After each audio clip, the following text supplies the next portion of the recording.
everybody doing? Whew, feels good to be back. Yeah. So Marcus was, this is event number 27, and for those that don't know, Marcus was the original OG. First event, not just first event, first speaker we ever talked to was Marcus Lemonis. Yeah, you probably did maybe, I don't know, 13 or so, 12, 13. How many times? You want to know the number? How many times? It's 19. 19 times. This is 20. This is number 20 right here. Yeah. With Aspire Marcus Lemonis. And I will say this. I think the thing that's most fascinating, we were talking about this backstage, life changes for all of us, right? We're living in a very different world today than we were living in 12 months ago, 24 months ago. And when you talk about what you're going to discuss with Andrew or with all of you, what happened 2 years ago and what was relevant 2 years ago is very different than what's relevant today. My life's different. Your life is extremely different. I don't know, do they know if you have a baby or not? Are they aware? Some are, I know, yeah. The baby's backstage. So much, thank God for her mother, because baby's beautiful. I got a little baby girl that's just almost 3 months old. First girl, first baby, and she is. But to your point, it changes life, right? There's so many things that change life. And let me ask you this: you look back at in business for a second. Are you going to go business? Or you want to go personal? Which way you want to go first? You're in charge. All right. I'm going to go. Well, I mean, that was pretty quick. You said yes. Yeah, let's go. So many people watched you, and where we got to know you, right? Where we met Marcus, right, was the TV show The Prophet. And I remember watching you on that show, and your 3 Ps, and watching you, and that. But again, that's where we met you at. But you started before that. That wasn't like your start of your career was The Prophet. You started business before all that. It wasn't the start of my career, but it was the start of a very different way to think about life. Because I had always worked with businesses around the country in a very informal way. And when I started making The Prophet back in 2013, it really changed the way I looked at life, because I was meeting real family businesses that were in real trouble.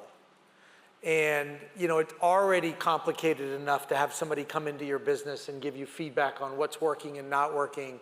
And then you add the complexity of television to it, and it's really challenging. And I would say that the thing that I benefited from the most is what I learned about myself and how much I absorbed from other people. And so the one piece of advice that I'll start with is, as you look around the room and you look at the people sitting next to you, behind you, in front of you, while the folks up here are providing nuggets of information and good feedback and good life lessons, you'll be surprised how much you'll learn from the people that are just right next to you, and quite frankly, probably more in some cases.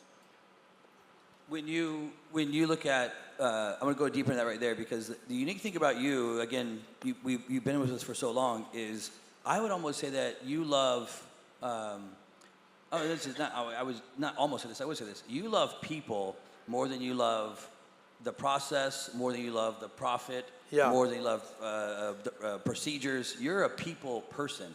And to be honest with you, I'm saying, because before I knew you, I didn't necessarily think that. When I saw on the show, and you were very, right, getting mad at people all the time. But the truth is, you are a people, like, you know what I'm saying? You love people.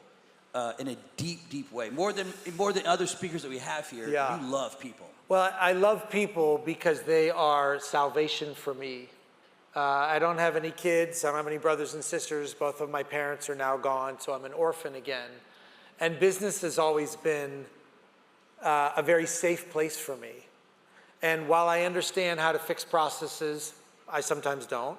And I understand how products work, and I sometimes don't. I always understand how people work. And I try to really apply a few basic skills and things that I learned over time through trial and error, which is how to be empathetic, how to be a better listener. And ironically enough, I don't know if you know this, but the show's back. It's back July 18th on Fox, and then on Hulu, and then on Fox Business and Fox News. And one of the businesses that are on the show, I actually met at Aspire. No way. Yeah. And wow. They went to 4 Aspires until they would actually connect with me. And we actually talk about Aspire on the show. Wow. Because she said something about Tony Robbins. I was like, that's fine, but let's focus on Aspire. So, yeah. So if you are interested, I'm happy to meet anybody and talk about anything. Yeah, you know, because that show, unlike, obviously we have a lot of the Shark Tank people speak, and there's a lot of cool stuff you can learn from Shark Tank, but that's a little bit more about the investing side and how to present your product and so forth. The Profit was really about the nuts and bolts of a business. It was maybe really the only show out there that went that deep into how to actually fix this. How do you actually do this thing right here? This new release, is it the same style of that? Yeah, or is it different? Just me. Same. So it's the same. And ultimately, right, I go in with my people, process, product thing, but what is a little different this time is I come in a little hotter. So if you could kind of imagine, I come in a little hotter than I did before because we're living in a much hotter time. And what's happened in the last 6-7 months, but if you think about your own business or the idea of opening a business, the variables that are out there that you need to consider and the situations that are out there are far more complex. And whether that's AI or tariffs or everything in between, business is not as easy as it was before. That's one way to look at it. The other way to look at it is that with those tools that are available, with technology that's available, you could be a neophyte in a lot of areas like I am, and you could use technology to accelerate yourself. But nothing really matters if the people aren't right. And no matter how much technology changes or how much process improves or how smart you get, if you don't have the ability to amalgamate and to immerse yourself like a chameleon with people, you're going to struggle. And I found that I had to learn how to do that even more this season than I ever did before. Is there anything that you could teach us through your career when you talk about people and understanding people and you talk about being empathetic, but watching them and trying to figure out which one is right, which one fits on the right seat on the bus? Is there anything you can teach us about people that could help us grow our businesses? Well, I'll give you a couple pieces, right? And some of these feel like very cliche, but you really do have to surround yourself with good people. As I learned over the 30 years of being in business, I used to really believe that I could solve everything, that I was the smartest person in the room and that I had all the answers. And that's honestly, I'm embarrassed to tell you that, but that's how I felt. And over time, I started to wonder why I would lose relationships. People would leave working for me. People would leave living with me or being my friend. And I would always blame it on them. It was always their fault, their fault, their fault. And as I got older and started to recognize 2008 and 2009 did a lot for me. And for those of you that are a little younger, 2008 and 2009 were the equivalent of really bad stuff happening. Like you see the market dropping today, we're fine. People thought they were going to lose their job. They're home. They didn't know if they were going to be able to eat. It was real. And it was a good dose of humility for me.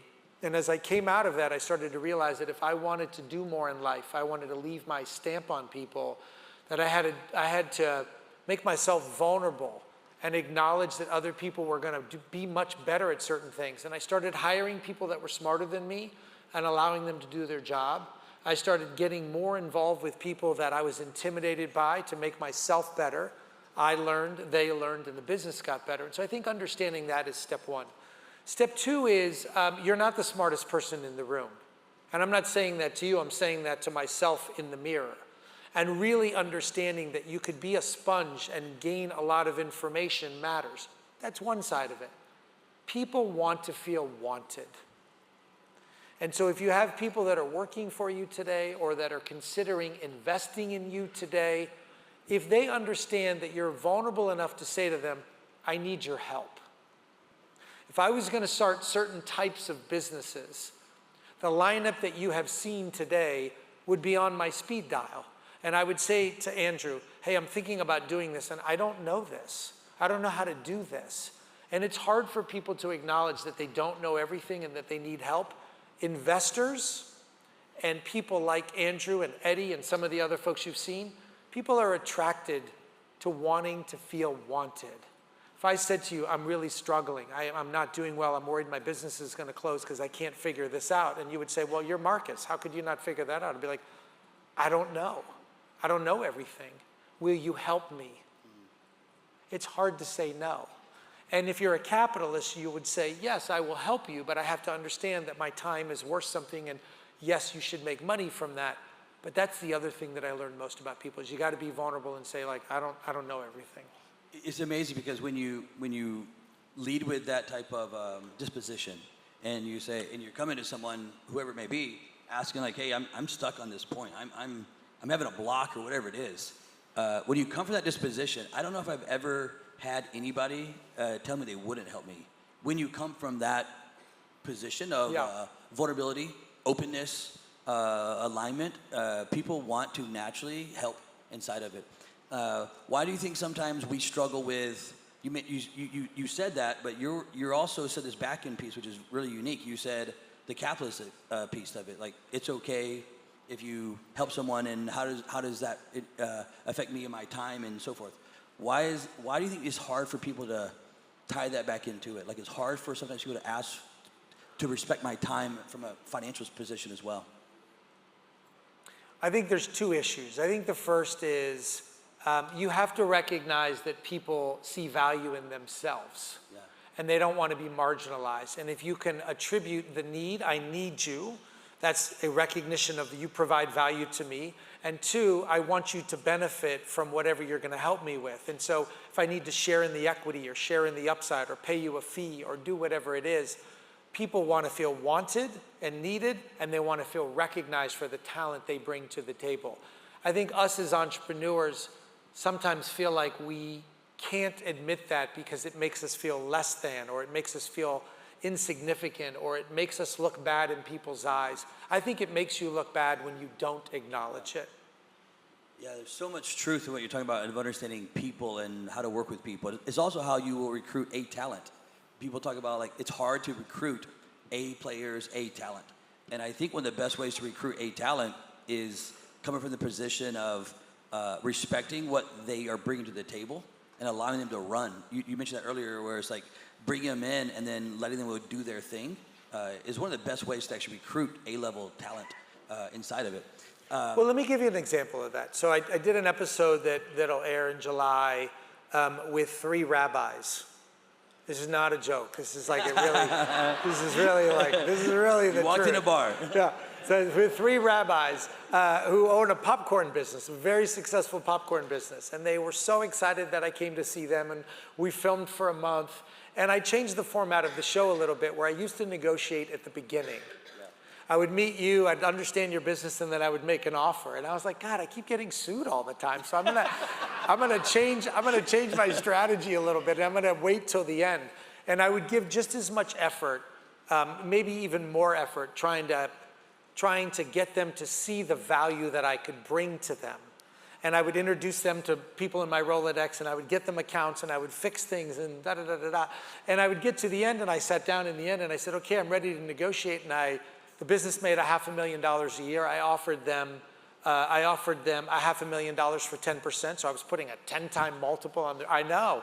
And they said to me, I'm sorry, we have a different expectation of what the value is. We think our business is, valued not at 5 million, but at 12 million. And I said, but that's like 20-something times. And they said, I know. And I said, but I just spent like a month helping you. And they're like, yes, and we're so grateful. You fixed everything. We don't need you. Wow. And I was like, well, wait a minute. No, but I mean, like, I got you $1 million account. And they were like, yes, thank you so much. And what I learned in that moment is that they didn't, and I told them in the end, you saw me as a checkbook in the beginning, and then you saw me solving your problems in the end, and then in the end, you didn't think enough of me. And so that's kind of back to that people thing. And I'm embarrassed to admit this, but I left really brokenhearted. I was like, did I do something wrong? Did I get abused? Did I get taken advantage of? And I wrote them a long letter. And I just told them that they really, I know this sounds corny, I was like, you guys really bummed me out. Because I dedicated a lot of time and energy, and they said, but we're forever grateful to you. And I was like, I know, but it's hard to pay the bills with a grateful check. But my wife said it best. My wife's not here today, and if she was, you guys would love her as much as I do. She said to me, what did you learn? No, I mean, she's like, what did you learn through the process? And I rattled off all these things, and she said, don't be so selfish. You got something out of it. Wow. You got something out of it. That's Bobby. Yeah. I did not, just so you know, I still don't agree with her today. I still don't agree. Tell me, you got a lot of young, you were out in the crowd earlier walking around, and you know, some speakers do that and some speakers don't, but you like to get here early. You like to walk and mingle and be. Can I tell you why I do it? Sure. Okay, so there's a gentleman in the room. He may or not be here. I met him on the escalator, and he's got some like AI customer service. There, stand up. Yeah, announce yourself. All right, so I'm getting on the escalator. He's like, look, I had this virtual customer service thing, and what happens is, I don't think Andrew even knows this, but part of the reason why I love coming here is because there's so many unbelievably smart people in the room. It's crazy. Who are infinitely smarter than I will ever be, who are here because they're just trying to figure out like what part of the puzzle is missing for it to click. What is missing for me to get that opportunity?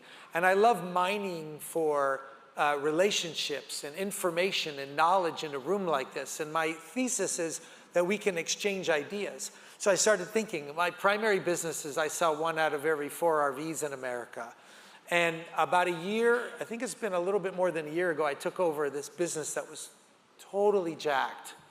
It's called Beyond, and they have Overstock, Bed Bath & Beyond, Bye Bye Baby, Kirkland's, a bunch of other stuff. And the business was losing like $50 million a quarter. And again, I'm back to my wife. My wife's like, wait, what are we doing here?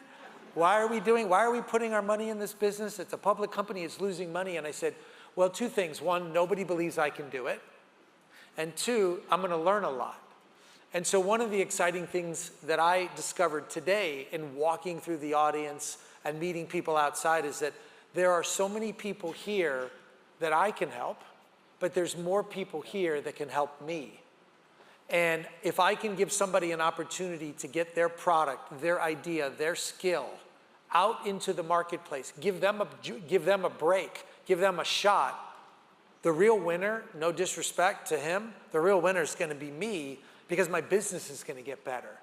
So that's why I keep telling you, look around the room. Like if you don't come here to network and you just come here to listen to this, you're missing out on more than half the value. More than half the value. I love that. You better make some money, by the way. Yeah. I am gonna want a good deal though. I am gonna want a good deal. Yeah, as I'm sitting up here, just thinking, if you don't mind, hold on a second. Is on my team, is Nick here? Nick, are you here, Nick? Or we see Zan in the room, Nick or Zan on my team? Paul, George, Tom, Bueller, Frank, Bueller. anybody. Yeah. Does anybody fucking work for me? Yeah. Oh, there he is, Nick. Hey, this is Nick. He's our president of our company. You should go talk to this guy over here, bro. He's got that customer service AI shit. You've been talking about it forever. Hold on. We need that. It's not AI shit.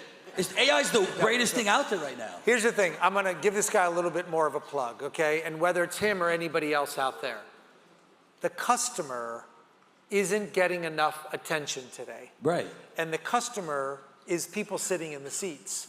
And if they sign up to come to an Aspire, or they sign up to come to our follow-up programs, or they sign up for Business Growth 2025, giving them the ability to interact with somebody that can answer their questions real time, when it is expensive to run call centers, I run a lot of them, it's very expensive. Those kinds of ideas are not shit. That's just my language, bro. Okay, so hold on one second. I do have, so this is the one thing that Andrew and Eddie have been super busy, I've been super busy filming, and this is my first time back, I think this year. Yeah. This year, 2025, yeah. And, you know, in the past, we had all sorts of different, like, arrangements. I would do an hour, I would do like mostly an hour and 45 because I would go over, so that's why you kind of regulated me in a box. But I do want to do one thing today because I like to really be interactive in the audience, and you know that. So can I have 8 minutes and 28 seconds? 27, 26. Okay. All right, so I need you to get out a piece of paper, or if you have like a iPad or something, but I need you, I don't care how cool you are and how smart you are, I need you to do this for me. And you can't do it on your phone because it relax. Okay, it's 2025, not 45. All right, I need you to, do you have a piece of paper and a pen? I'll go get one. one. Yeah, you need to get one. I need you to draw a mountain on a piece of paper. And if a neighbor needs a pen, where's your paper? Where's your pen? All right here. No, all right here doesn't work. Get a piece of paper. I just need you to do this. And you can draw it on an iPad. I have 7 minutes and 46 seconds left, so bear with me here. Okay?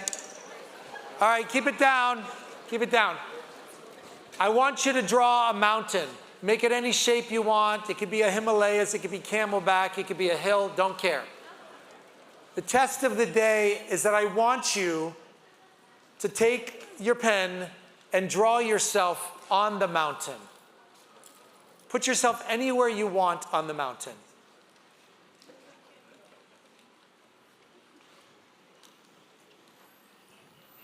Okay? Everybody done? May I take your piece of paper? Yes. Okay, I'll come back. Okay. So we have one here, top of the mountain. Anybody else want to show me? Don't fold yours. What are you waiting for? You drew the mountain. This isn't Twin Peaks, nude bar. Okay, almost at the top of the mountain. Two of you, both at the top of the mountain. One of you's jumping. Almost at the top of the mountain. I did draw it on my Top of the mountain. Okay, we got the point. When that question is asked of you, you are mostly, as humans, processing that getting to the top of a mountain means some level of accomplishment, that there's this peak and there's the top. And you either draw yourself at the top, like, I've arrived, or you're on your way because you're not really quite sure if you're there. Did anybody in the room draw themselves at the bottom of the mountain? Come on up if you drew yourself at the bottom of the mountain. I need a mic, please. How you doing? How you doing? You drew yourself almost at the bottom. Okay, Mike, yep. And I want to see your mountain. Do I have 4 minutes left? How much time? 5:44, okay. Why did you draw yourself at the close to the bottom of the mountain? It's because I feel like I'm continually growing. You know, I keep on trying to keep on going and going and going. And there's more to be learned, there's more to do, there's more to be, there's more to be a compelling future for myself, but really just to be a better man and to be a better husband, a better businessman, all these things. You know, I want to like love more, I want to laugh more, I want to live more, and I want to give more. Okay, I love that. I drew myself at the bottom of the mountain. I'm a hiker. Come on down here, move down so we can So be I flat equate it against the to stage. business and life. I like the way down because it's a lot easier and it means I already made it to the top and I'm enjoying the way it feels, celebrating the moment. Okay. So this was not a trick and it was not a setup, but I did not ask you to tell me where you were at in your life. I just asked you, tell me where you see yourself on the mountain. But as humans, we're always put to this test that there's a contest of where I have to be, and at the bottom is bad, and at the top is good. And if you listen to the answers of why people put themselves, I'm not good enough, I have more work to do, I want to do better, those are all great things to have. The reason that I put myself at the bottom of the mountain, all the way on the ground, is for two reasons. One, I see myself as the person responsible to make sure that everybody else that I come in contact with, whether it's you, whether it's Andrew, whether it's 14,000 people that are on my team, I see it as my responsibility to make sure that I am pushing them to the top. And that my being at the bottom of the mountain does not dictate my self-worth or my level of accomplishment, but that my legacy will be determined by my ability to get everybody else that chooses to follow me, listen to me, work with me, be my friend, be my wife, be whatever it may be. My job is to get them to the top of the mountain. So as part of that, the old adage that shit rolls downhill, what that tells me also should tell you is that I really see that the things that happen that are bad fall on me, and the things that happen that are good all get benefited to them. Does that make sense? So stuff rolls downhill, falls on me. If they're at the top, What have I achieved? And is that the legacy that I want to live? So if you are in this room committed to yourself, to your business, to your coworkers, whether you own a business, whether you manage a business, your responsibility as a mom, dad, son, daughter, whatever you want to say, is to make sure that the people that you come in contact with for the rest of your life, you make it your responsibility to push those people, even when it hurts, even when it stresses you out and stresses them out, to push them to the top of the mountain and to make every single thing about them. That is the difference, in my opinion, between being a business owner and a business leader and making business about yourself. Owning a business in America is a privilege, not a right. It's not glamorous. It's one of the hardest things you will ever do. And for those folks that have had debt on their credit card, weren't able to pay their bills, weren't able to feed themselves, whatever it may be, it is the least glamorous thing you're going to do. You're the first person to come in the morning. You're the last person to leave. You get none of the credit, except when your career is over, the joy that you will feel by having people who gave their life to you, to work with you, to help you live out your dream, your ability to change their life, is a feeling that you will never find anywhere else other than being a parent. When people come to work with you, not for you, your ability to change the outcome of their family, the way they educate their kids, the way they take care of their parents, the way they put a roof over their head, that ability is the privilege, in my opinion, of why people strive to lead or own a business. Okay? Thank you. Thank you. Thank you for that.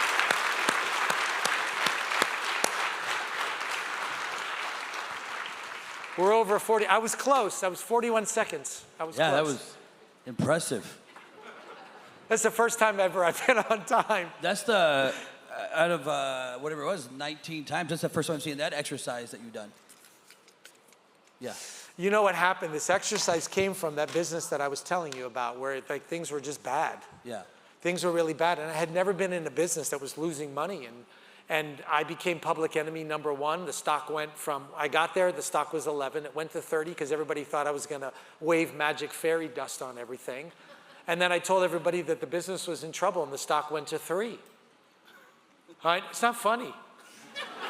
That shit is not funny. And people were coming at me, and at the end of the day, what I said to everybody was, I lay my head down at night. Business is not easy.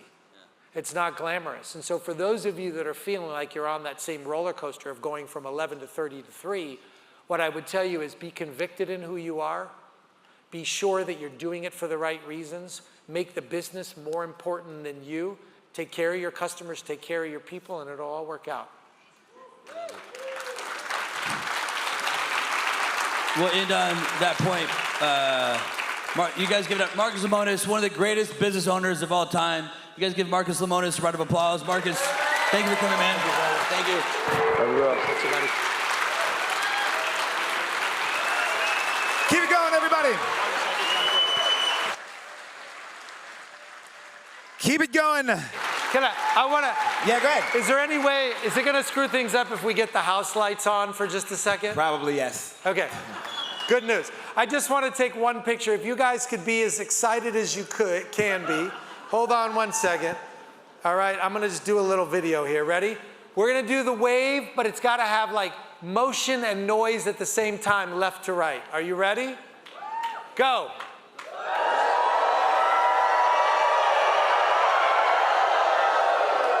Thank you.